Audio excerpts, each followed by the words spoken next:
viewers, welcome back in our program. जी doctor साहब साढ़े सवाल जवाब दे सैशन ਵਿੱਚ ਸਾਡਾ ਪਹਿਲਾ ਸਵਾਲ ਹੈ ਗੁਰਦੁਆਰਾ ਸੀਸਗੰਜ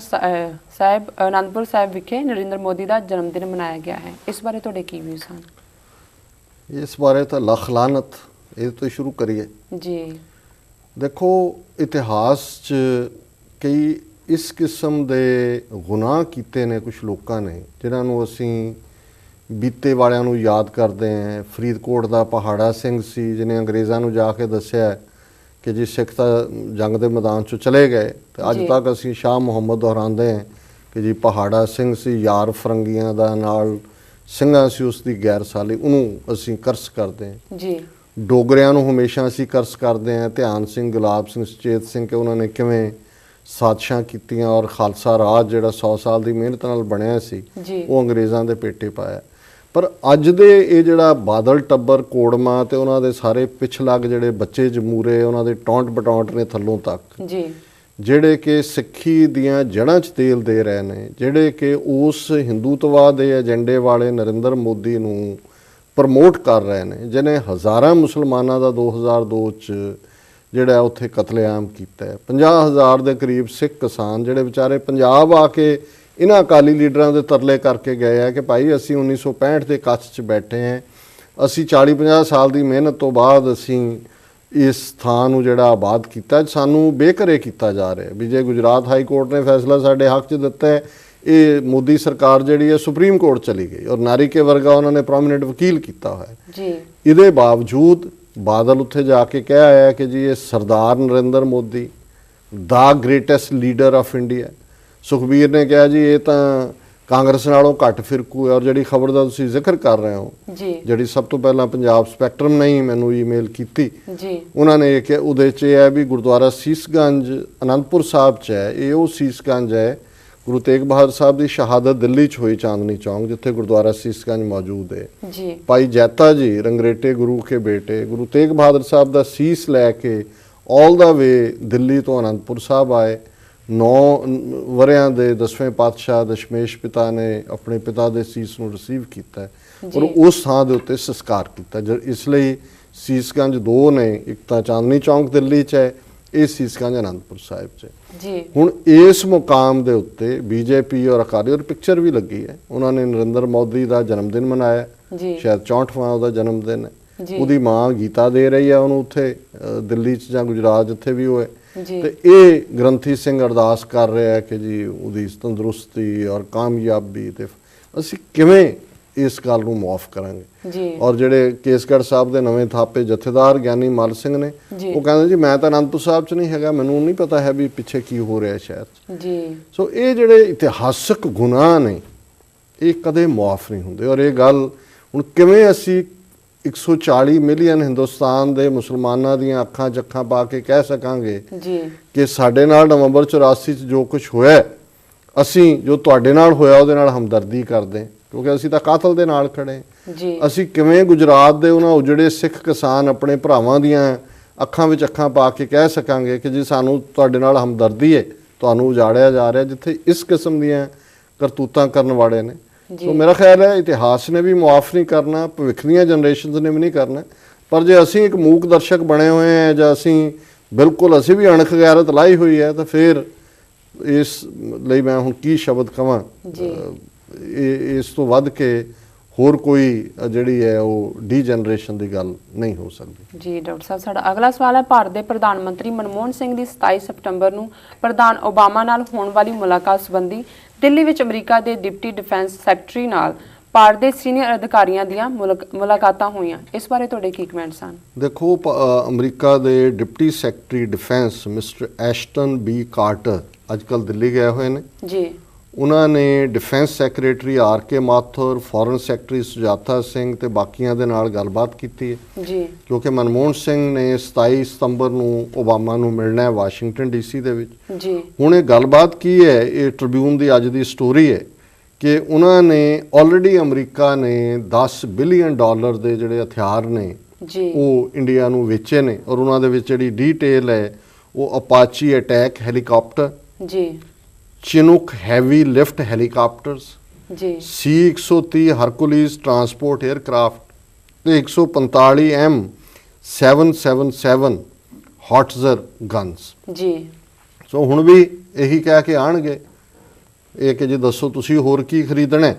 ਤੇ ਹਿੰਦੁਸਤਾਨ ਨੇ ਆਲਰੇਡੀ ਰਸ਼ੀਆ ਦੇ ਨਾਲ ਬ੍ਰਾਹਮੋਸ ਕਰੂਜ਼ ਮਿਸਲ ਲਈਆਂ ਹੋਈਆਂ ਨੇ। ਇਜ਼ਰਾਈਲ ਤੋਂ ਲੌਂਗ ਰੇਂਜ ਸਰਫੇਸ ਟੂ 에ਅਰ ਮਿਸਲ ਜਿਹੜੀ ਹੈ ਉਹ ਡੀਲ ਕੀਤੀ ਹੋਈ ਹੈ। ਸੋ ਇਹ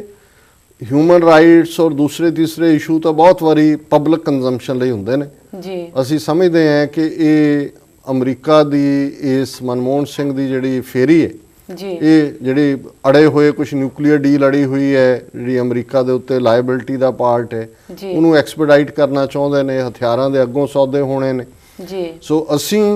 ਇਸ ਗੱਲ ਦੇ ਲਈ ਜਿਹੜਾ ਹੈ ਪੂਰੇ ਤੌਰ ਦੇ ਉੱਤੇ ਪੂਰੇ ਜ਼ੋਰ ਨਾਲ ਸਿੱਖ ਸੰਗਤਾਂ ਨੂੰ ਅਪੀਲ ਕਰਦੇ ਹਾਂ ਕਿ ਸਿੱਖਸ ਫਾਰ ਜਸਟਿਸ ਇਸ ਮੌਕੇ ਦੇ ਉੱਤੇ ਜਦੋਂ ਕਿ ਮਨਮੋਹਨ ਸਿੰਘ ਨੇ ਆਣਾ ਹੈ ਜੀ ਵਾਸ਼ਿੰਗਟਨ ਡੀਸੀ ਪ੍ਰੈਜ਼ੀਡੈਂਟ ਓਬਾਮਾ ਨਾਲ ਮਿਲਣ ਵਾਈਟ ਹਾਊਸ ਪ੍ਰੋਟੈਸਟ ਰੱਖਿਆ ਹੋਇਆ ਹੈ। ਜੀ ਸੋ ਵੱਡੀ ਗਿਣਤੀ ਦੇ ਵਿੱਚ ਸਿੱਖ ਸੰਗਤਾਂ ਉੱਥੇ ਪਹੁੰਚਣ ਔਰ ਇਹ ਮੈਸੇਜ ਦੇਣ ਅਮਰੀਕਨ ਸਿਸਟਮ ਨੂੰ ਵੀ ਔਰ ਇੰਡੀਅਨ ਸਿਸਟਮ ਨੂੰ ਵੀ ਜੀ ਕਿ ਨੋ ਮੈਟਰ ਤੁਹਾਡੀ ਹਥਿਆਰਾਂ ਦੀ ਡੀਲ ਤੁਹਾਡੀਆਂ ਦੂਜੀਆਂ ਕੀ ਗੱਲਾਂ ਨੇ, ਅਸੀਂ ਆਜ਼ਾਦੀ ਦੇ ਹੱਕ ਦੇ ਲਈ ਜੂਝ ਰਹੇ ਹਾਂ। ਜੀ ਜੋ ਤੁਸੀਂ ਹਿਊਮਨ ਰਾਈਟਸ ਵਾਇਓਲੇਟ ਕੀਤੇ ਨੇ ਜਾਂ ਕਰ ਰਹੇ ਹੋ ਲਗਾਤਾਰਤਾ ਦੇ ਨਾਲ ਉਸ ਨੂੰ ਅਸੀਂ ਕੰਡੈਮ ਕਰਦੇ ਹਾਂ ਜੀ ਔਰ ਅਮਰੀਕਾ ਨੂੰ ਵੀ ਇਹ ਮੈਸੇਜ ਦਈਏ ਕਿ ਵੀ ਤੁਸੀਂ ਇਹ ਜਿਹੜਾ ਸਿਰਫ ਹਥਿਆਰਾਂ ਦੇ ਨਾਂ ਥੱਲੇ ਲੋਕਾਂ ਦੀਆਂ ਮੁੱਢਲੀਆਂ ਆਜ਼ਾਦੀਆਂ ਜਿਨ੍ਹਾਂ ਦੇ ਕਦੇ ਤੁਸੀਂ ਚੈਂਪੀਅਨ ਰਹੇ ਹੋ ਵਾਪਸ ਆਪਣੇ ਉਸ ਏਜੰਡੇ ਤੇ ਮੁੜੋ। ਜੀ ਸੋ ਵੱਡੀ ਗਿਣਤੀ ਦੇ ਵਿੱਚ ਸਿੱਖ ਸੰਗਤਾਂ ਇਸ ਪ੍ਰੋਟੈਸਟ ਦੇ ਵਿੱਚ ਸ਼ਮੂਲੀਅਤ ਕਰਨ। ਜੀ ਅਸੀਂ ਤਾਂ ਇਹੀ ਜਿਹੜੀ ਹੈ ਅਪੀਲ ਆਪਣੀਆਂ ਸਿੱਖ ਸੰਗਤਾਂ ਨੂੰ ਕਰਦੇ ਹਾਂ। ਜੀ ਡਾਕਟਰ ਸਾਹਿਬ ਤੁਹਾਡਾ ਬਹੁਤ ਬਹੁਤ ਧੰਨਵਾਦ। ਤੇ ਸਾਡੇ ਦਰਸ਼ਕਾਂ ਨੂੰ ਪ੍ਰੋਗਰਾਮ ਦੇ ਅਖੀਰ ਵਿੱਚ ਦੱਸੋ ਅੱਜ ਦਾ ਵਿਚਾਰ।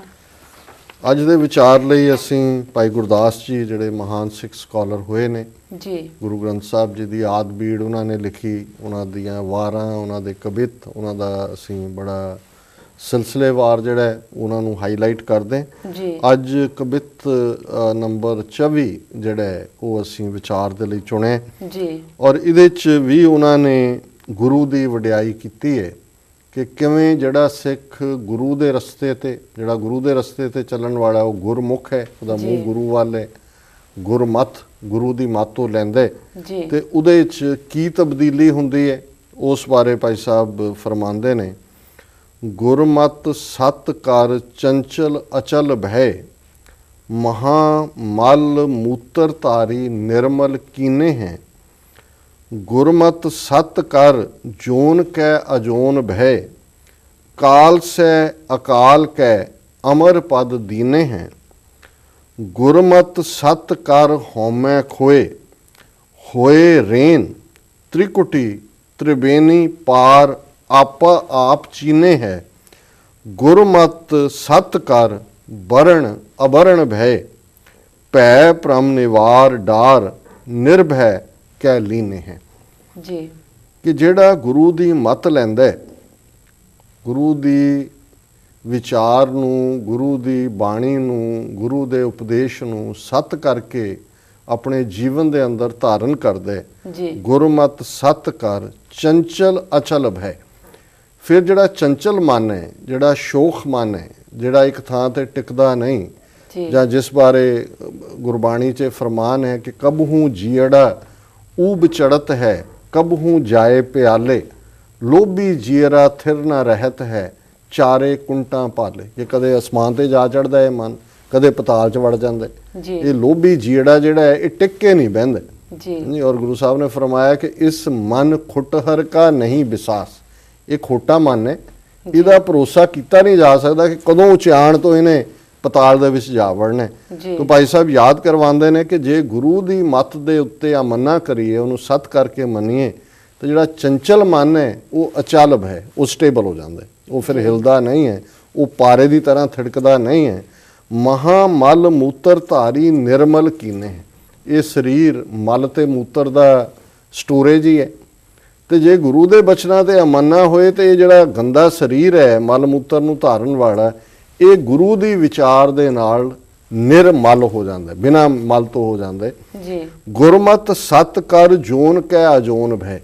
ਜੇ ਗੁਰੂ ਦੀ ਮੱਤ ਨੂੰ ਸਤ ਕਰਕੇ ਮੰਨੀਏ ਤੇ ਫਿਰ ਜਿਹੜਾ ਜੂਨਾਂ ਦੇ ਵਿੱਚ ਭਟਕਣ ਹੈ, ਜਿਹੜੀ ਬਾਰ-ਬਾਰ ਇਸ ਜੋਨ ਦੇ ਵਿੱਚ ਘੁੰਮਣਾ, ਉਸ ਚੋਂ ਅਜੋਨ ਹੋ ਜਾਈਦਾ, ਉਸ